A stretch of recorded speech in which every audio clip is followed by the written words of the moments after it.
मुझे आज तक रात में देर तक काम करने का कोई बेनिफिट नहीं हुआ है। लास्ट नाइट भी मैं 12 बजे तक जग लिया। उसके बाद फिर मेरी आंख खुली सुबह 8:30 बजे। अब 8:30 बजे आंख खुलने का मतलब है कि 1 घंटा मुझे अपना ब्रेकफास्ट करने में, खुद को रेडी करने में समय लगेगा। और अगर मैं अपना काम स्टार्ट करना चाहूँगा तो लगभग 10:30-11 तो बजने ही है। तो मैं कई बार इसी कन्फ्यूज़न में होता हूँ कि यार लोग सोचते हैं कि, या बोलते भी है वो, कि अगर हम दिन रात मेहनत करेंगे, रात में भी अगर हम 1 या 2 बजे तक काम करेंगे और फिर 2 बजे तक सो जाएंगे, तो उसके बाद फिर हम अगले दिन इतना ही नेक्स्ट लेवल पर प्रोडक्टिव हो सकते हैं। ये बिल्कुल भी सच नहीं है। कैसे, मैं अपने एक्सपीरियंस से बता रहा हूँ। फॉर एग्जांपल, हमारी बॉडी को रिक्वायरमेंट होती है 7 से 8 घंटा सोने की। सभी की बॉडी को रिक्वायरमेंट होती है। किसी को 6 घंटा, किसी को 7 घंटा, किसी को 8 घंटा। प्रॉपर 7 घंटा तो कम से कम होना ही चाहिए। अब ये अलग अलग बॉडी पर डिपेंड करता है, सबकी अपनी अपनी एक बॉडी की रिक्वायरमेंट है। तो अगर आप रात को 12 बजे तक जगकर काम कर रहे हो, 1 बजे तक जगकर काम कर रहे हो, तो इसका मतलब ये है कि आप सुबह जल्दी नहीं उठ पाओगे। और मान लिया अगर आप सुबह जल्दी उठ भी जाते हो, यानी कि अगर आपने प्रेशर करके खुद को उठा भी लिया सुबह जल्दी, तो मैं गारंटी करता हूँ कि आप जितना प्रोडक्टिवली काम कर सकते हो ना एक फुल अच्छी रात की नींद लेने के बाद, उतना आप नहीं कर पाओगे। उतना इफ़ेक्टिवली आप काम नहीं कर पाओगे, उतना इफ़ेक्टिवली फोकस नहीं कर पाओगे। तो यही रीज़न है कि ज़्यादातर लोग सोचते हैं कि यार अगर हम रात को 12-1 बजे तक सो जाए, मतलब 12-1 बजे तक नहीं सोए और रात तक काम कर रहे हैं और फिर सुबह जल्दी उठने के बाद फिर तुरंत उतना ही इफ़ेक्टिवली काम कर सकते हैं। भाई ये बिल्कुल भी पॉसिबल नहीं है। अगर आपको लगता है तो आप एक बार इसको ट्राई करके देख लेना। और ज़्यादातर लोगों की हैबिट भी बनी हुई है कि वो रात में 12 बजे से पहले तो सोते ही नहीं है। 12 के बाद 1 बज जाए, 2 बज रहे हैं, और कुछ लोग तो 3 बजे तक भी जाग जाते हैं। तो यही मैं आपके साथ शेयर करना चाहता हूँ कि यार रात को ना प्रॉपर नींद लेनी चाहिए। अब जब आप प्रॉपर नींद ले लोगे, 7 से 8 घंटे की नींद आपने ली, और उसके बाद जब आप सुबह अपना काम करना शुरू करते हो, तो एक तो अर्ली मॉर्निंग स्टार्ट कर पाओगे। और अगर एक मॉर्निंग रूटीन फॉलो करते हो तो ये तो बहुत ही बेस्ट रहेगा। अगर आप सुबह उठकर थोड़ा सा वर्कआउट करते हो, रनिंग करते हो, वॉकिंग करते हो, ब्रीथ एक्सरसाइज करते हो, मेडिटेशन करते हो, थोड़ी बहुत रीडिंग कर लेते हो, तो इससे आपका माइंड और ज़्यादा एक्टिव बनेगा। तो ये एक मिथ है, मेरे लिए तो मिथ है। मैंने आज तक अपनी लाइफ में जो भी एक्सपीरियंस किया है यार, रात में लेट रात में काम करके और फिर सुबह लेट उठकर सो के उठना, ये कौन सी प्रोडक्टिविटी है भाई? इसमें किसी भी तरह की कोई प्रोडक्टिविटी नहीं है। अगर आप रात में देर से सो रहे हो तो सुबह आप देर से उठोगे और देर से ही अपना काम शुरू करोगे। और जब आप देर से काम शुरू कर रहे हो तो बात तो वही है ना। 2 घंटे अगर आप देर से सो रहे हो तो 2 घंटे आप देर से उठोगे भी। तो बेटर तो ये रहेगा कि आपके सोने का टाइम एक फिक्स्ड होना चाहिए। अब 10 बजे हो सकता है 11 बजे, 11 बजे से ज़्यादा एक्सीड नहीं होना चाहिए भाई।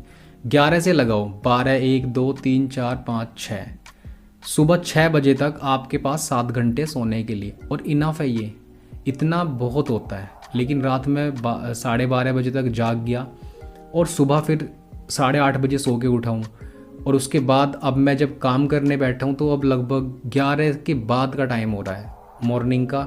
अब तो मॉर्निंग भी नहीं है, दोपहर होने वाली है, 11:20 हो रहे हैं। तो अगर हम सोच रहे हैं कि यार हम कहीं बहुत ज़्यादा प्रोडक्टिव हो रहे हैं, तो एक तो इस हैबिट को अपने दिमाग से निकाल दो, रात में देर रात से सोने की, और फिर सुबह देर रात से उठोगे। और अगर सुबह जल्दी उठ भी गए तो भाई फिर दिन में नींद आएगी। अपने पहले प्रोजेक्ट पर काम करने के बाद ही आपको आलस आने लगेगा, उतना इफ़ेक्टिवली फोकस नहीं कर पाओगे। तो इस चीज़ को समझना चाहिए कि प्रॉपर टाइम से सोना बेटर होता है। ऐसे बहुत सारे पुराने समय के भी बहुत सारे ऐसे लोग हैं जिन्होंने ना अपनी लाइफ में बहुत कुछ अचीव किया है, लेकिन उनका सोने का टाइम फिक्स था। भाई 10 बजे सो जाते थे वो लोग। बेंजामिन फ्रैंकलिन की बात कर रहा हूँ। अपनी लाइफ में उन्होंने बहुत सारे काम किए। वो एक अच्छे इन्वेंटर थे, अच्छे राइटर थे, और एक अच्छे फ़िलासफ़र थे। उनके पास बहुत सारे स्किल भी थे, एक अच्छे तैराक भी थे, और साइंटिस्ट भी थे। तो अब आप देख सकते हो कि यार जब एक ऐसा इंसान जो कि बहुत हर चीज़ में, मतलब ज़्यादातर बहुत सारी चीज़ों में मास्टरी करे हुए है, वो बोलता था कि यार मैं ना 9 बजे सो जाऊंगा, बस 9-10 बजे लास्ट, उसके बाद मेरे को कोई काम करना ही नहीं है। सुबह उठूँगा 6 बजे या 5 बजे, जो भी उनका टाइम होता था, और उसके बाद फिर वो अपना काम शुरू करते थे दिन में। और दिन का जल्दी शुरुआत करने का समय बेस्ट होता है काम करने का, क्योंकि आपकी प्रोडक्टिविटी पीक पर होती है। तो अगर हमारे अंदर ये सारी थॉट्स हैं ना, क्योंकि आज की डिजिटल लाइफ में भाई किसी का मैसेज आ रहा है, किसी की नोटिफिकेशन आ रही है, कोई पेंडिंग प्रोजेक्ट पड़ा हुआ है और हम उस पर काम कर रहे हैं। भाई दिन रात मेहनत करने का अच्छी बात है, दिन रात मेहनत कर रहे हो ठीक है, लेकिन रात को एक सोने का टाइम प्रॉपर शेड्यूल होना चाहिए, क्योंकि हमारी बॉडी को ना 7 से 8 घंटे की भाई रिक्वायरमेंट होती ही है। ना तो फिर दिन के समय में आपको नींद आएगी, दोपहर को नींद आएगी, इवन सुबह को भी नींद आएगी आपको। तो इस चीज़ को समझना चाहिए। प्रॉपर स्लीप बहुत ज़रूरी है हमारी बॉडी के लिए। तो सोने का समय डिफ़ाइन करो, उसके बाद फिर डिसाइड करो कि आपको सुबह कितने बजे उठना है और कौन से काम से शुरुआत करनी है। मेरा मानना ये है कि पहले अगर आप सुबह जल्दी उठते हो तो अपना morning breakfast, morning routine follow करने के बाद तुरंत अपने एक पहले ऐसे प्रोजेक्ट पर काम करो जो कि आपके लिए सबसे ज़्यादा इम्पोर्टेंट है, क्योंकि वही प्रोजेक्ट ऐसा होना चाहिए, वो प्रोजेक्ट जो आपको आपकी सक्सेस के बहुत करीब लेके जाता हो। और 2 पार्ट में अपने दिन को डिवाइड कर सकते हो, एक 8 बजे से 2 बजे तक का समय और एक 2 बजे से रात के 8 बजे तक का समय। तो 8 से 2 तक का टाइम ऐसा होना चाहिए कि यहाँ पर आप वो काम करोगे जो आपकी लाइफ में ज़्यादा मायने रखते हैं, ज़्यादा इम्पोर्टेंट है। और 2 से 8 बजे तक का समय ऐसा होना चाहिए जहाँ पर आप बहुत ही ऐसे टॉपिक या फिर ऐसे काम पर फोकस कर रहे हो जो कि ज़्यादा इम्पोर्टेंट नहीं है आपकी लाइफ में। वो किसी से मीटिंग करना हो सकता है, ईमेल्स पढ़ना हो सकता है, या फिर मैसेजेस चेक करने हो सकते हैं, रिप्लाई करना हो सकता है। इन छोटी छोटी एक्टिविटीज़ को बाद के लिए रख दो, क्योंकि स्टार्टिंग का समय आप अपनी पीक परफॉर्मेंस पर काम करते हो। तो स्टार्टिंग के 8 से 2 बजे तक का टाइम आपका जो है अच्छे से फोकस करने वाला होना चाहिए, फोकस वाले कामों पर होना चाहिए। तो भाई यही है मेरे लाइफ का एक्सपीरियंस। अभी मैंने रात बताया कि मैं देर रात से सोया था और फिर भाई देर रात से उठा। मुझे ना बड़ा पछतावा हुआ कि यार तूने ना क्या अचीव क्या किया, तूने रात को 2 घंटा काम फालतू कर लिया, फिर सुबह 2 घंटा लेट उठ गया। क्या बेनिफिट हो रहा है इस चीज़ का, कौन सी प्रोडक्टिविटी हासिल कर लिया तूने। और मेरा मॉर्निंग रूटीन भी फॉलो नहीं हो पाया सही से, क्योंकि टाइम बहुत ज़्यादा फास्ट, मतलब जब मैं 8:30 बजे उठ रहा हूँ सो के और 8 साढ़े 8 बजे, तो मॉर्निंग रूटीन के लिए फिर समय कहाँ मिलेगा। और अगर मैंने कर भी लिया 10-5 मिनट मेडिटेशन, जल्दी जल्दी में बस वर्कआउट कर लिया, रनिंग कर लिया, डीप ब्रीदिंग एक्सरसाइज कर ली, तो इससे फ़ायदा क्या हो रहा है? कोई फ़ायदा नहीं है। इस तरह की प्रोडक्टिविटी नहीं हो रही है। ये सिर्फ एक टाइम वेस्टिंग एक्टिविटी हो रही है। और भले ही हमें लग रहा है कि यार रात भर 1 बजे तक काम किया है, और कुछ लोग तो काम भी नहीं करते, पता नहीं क्यों जग रहे हैं रात में, 2 बजे तक जग रहे हो भाई, 1 बजे तक जग रहे हो, पता नहीं क्यों सोशल मीडिया ब्राउज़ कर रहे हो, या अपने फ्रेंड से चैट कर रहे हो, या फिर मूवीज़ देख रहे हो। भाई लाइफ एक बार मिली है, इसको ना प्रोडक्टिविटी के साथ स्पेंड करो। लाइफ में कुछ अचीव करने के लिए आपको थोड़ा सा डेडिकेशन तो दिखाना ही पड़ेगा, और उसके बाद फिर आपके पास वो सारी चीज़ें आ जाती हैं जो आप पाना चाहते हो। एग्ज़ाम्पल के लिए बता रहा हूँ कि हमारी जो एक एज क्राइटेरिया होता है 18 से 25-26 साल की एज, इसमें हम क्या करते हैं, हम टेम्परेरी लोगों को खुश करने के चक्कर में अगर स्टेटस पे लगा रहे हैं ना, तो बस किसी पर्टिकुलर इंसान की अटेंशन ग्रैब करनी है। इंस्टाग्राम पर वही 100, 200, 250 फॉलोवर्स है, और उनमें से भी 4-5 लोगों की अटेंशन ग्रैब करनी है, 4-5 लोगों को दिखाना है, उनसे जेलस फील करना है, उनको दिखाना है कि देखो मैं अपनी लाइफ में कितना खुश हूँ। अगर इस तरह की एक्टिविटीज़ में भाई अपना समय बर्बाद कर रहे हो, तो इससे कोई बेनिफिट नहीं होने का आपकी लाइफ में। आप बेकार में अपनी लाइफ बर्बाद कर रहे हो। कुछ मीनिंगफुल प्रोजेक्ट्स पर काम करो जहाँ पर लोगों की लाइफ में वैल्यू ऐड कर सको। अगर लोगों की लाइफ में वैल्यू ऐड कर सकते हो तो आप एक सही रास्ते पर हो। बट अगर आप वही कुछ शेयर कर दिया, किसी को मीम्स शेयर कर दिया, किसी की रील्स शेयर कर दी, या कोई अपनी रील्स बनाकर लोगों को दिखा रहे हो, फिर बार बार देख रहे हो किन किन लोगों ने चेक किए रील्स, तो ये आपका टाइम वेस्ट है। इसमें आपकी सिर्फ टाइम वेस्टिंग हो रहा है और कुछ नहीं हो रहा है। तो अगर आप भी इस लूप में फंसे हुए हो तो भाई समय है, निकल जाओ इस लूप से। उन 10-5 लोगों को इम्प्रेस करने के चक्कर में अपनी लाइफ दांव पर मत लगाओ।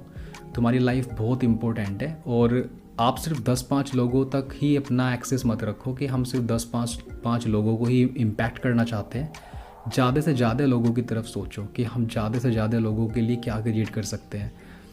3-4 तरह की कैटेगरी होती है। एंटरटेनमेंट, अगर आपको इंटरेस्ट है कुछ एंटरटेनमेंट क्रिएट करने में, एंटरटेनिंग वीडियोस या कुछ भी क्रिएट करने में, गो फॉर दैट। और एक दूसरा है इन्फोटेनमेंट, अगर आप लोगों को कुछ सिखा सकते हो, आपके पास कोई स्किल है, जैसे कि हो सकता है कि आप अपने स्कूलिंग टाइम में किसी पर्टिकुलर सब्जेक्ट में अच्छे थे और अभी उस पर आपकी ना एक अच्छी पकड़ है, तो डेफिनेटली सिखाना शुरू करो लोगों को। उसके बाद अगर आप बुक्स लर्निंग करते हो या फिर कहीं से सीखते हो, कुछ नई चीज़ें सीखते हो, अपनी लाइफ का एक्सपीरियंस शेयर करो लोगों के साथ। ज़रूरी नहीं है कि यार आपको ना परफेक्टली सारी काम करना है, परफेक्टली स्टूडियो होना चाहिए, लाइटनिंग अच्छी होनी चाहिए, ये सब मैटर नहीं करता है स्टार्टिंग में। बस शुरू कर दो और उस काम को शुरू करो जिस पर आपकी स्ट्रेंथ हो, जहाँ पर आपकी स्ट्रेंथ हो, जिस एरिया के अराउंड। ऐसा नहीं कि बस किसी के देखा देख कॉमेडी वीडियोस बनाना शुरू कर दे, जबकि आपको कॉमेडी में कोई इंटरेस्ट नहीं है। आपको लगता है कि कॉमेडीज़ पर तो ज़्यादा व्यूज़ आ रहे हैं या यहाँ से तो मैं ज़्यादा जल्दी मोनेटाइजेशन कर सकता हूँ। इस तरह की सोच मत रखो दिमाग में। उस काम पर फोकस करो जिसको आप एक लंबे समय तक कर सकते हो विदाउट एनी बेनिफिट। अगर बेनिफिट ना भी हो रहा है तब भी आप उसको कर सकते हो। इसके अलावा आप अपने पैशन, अपना पर्पस जो है लाइफ का, किसी भी काम को शुरू करने का एक पर्पस होता है, एक मोटिव होता है, उस मोटिव को फाइंड आउट करो। और ना कि सिर्फ फाइंड आउट करना, उसको लिखना है एक कागज़ पर। बस ज़्यादातर लोग अपने दिमाग में रखते हैं कि भाई मैंने इस काम को बस इसलिए शुरू कर दिया। ऐसा नहीं होता है। आप उसको एक स्टेटमेंट की तरह लिखो किसी कागज़ पर और रोज़ सुबह उसको पढ़ो, शाम को रात को सोने से पहले उसको पढ़ो। ये आपको ना स्टिक रखेगा अपने गोल्स पर, अपने काम पर फोकस्ड रखेगा। क्योंकि हम कई बार शुरू तो कर देते हैं किसी काम को, बट हम जो है जल्दी से उसको गिव अप भी कर देते हैं। क्योंकि स्टार्टिंग में अगर रिज़ल्ट नहीं आते, और ज़रूरी नहीं है कि आप स्टार्टिंग में रिज़ल्ट पा सकते हो, बट डेफिनेटली जब आप किसी काम को लगातार करते रहते हो तो आपको रिज़ल्ट मिलते हैं। और उसके लिए आपको अपने पर्पस के साथ काम करना पड़ता है। अपने आप को रोज़ याद दिलाना पड़ता है कि भाई मैं क्यों करना चाहता हूँ इस काम को, मैंने शुरू क्यों किया है, मोटिव क्या है। और मोटिव भी ना स्ट्रॉन्ग होना चाहिए। अगर स्ट्रॉन्ग मोटिव नहीं है तो फिर चांसेस आप गिव अप कर दोगे। स्ट्रॉन्ग मोटिव कैसा होता है? एक होता है सरफेस लेवल का मोटिव, जैसे कि सिर्फ भाई पैसे कमाने हैं। भाई ठीक है, earning it is a good, मतलब अच्छी बात है, कोई भी फ्री में काम नहीं करना चाहता, बट अर्निंग से ज़्यादा भी कुछ चीज़ें मैटर करती है। तो आपका मोटिव है ना, जितना बड़ा पर्पस होगा उतना ही स्ट्रेंथ उस काम को करने के लिए आपके अंदर आएगा और उतना ही मोटिवेशन के साथ आप काम कर सकते हो। तो आज के लिए बस मैंने भाई यही बताया कि रात में देर रात तक सोना, फिर सुबह देर सुबह से उठकर काम करना, कोई प्रोडक्टिविटी नहीं है, सिर्फ टाइम की बर्बादी है। तो अगर आपको ये वीडियो अच्छी लगी है तो आप इस वीडियो को लाइक करो, इस चैनल को सब्सक्राइब करो और अपने फ्रेंड्स के साथ भी शेयर करो।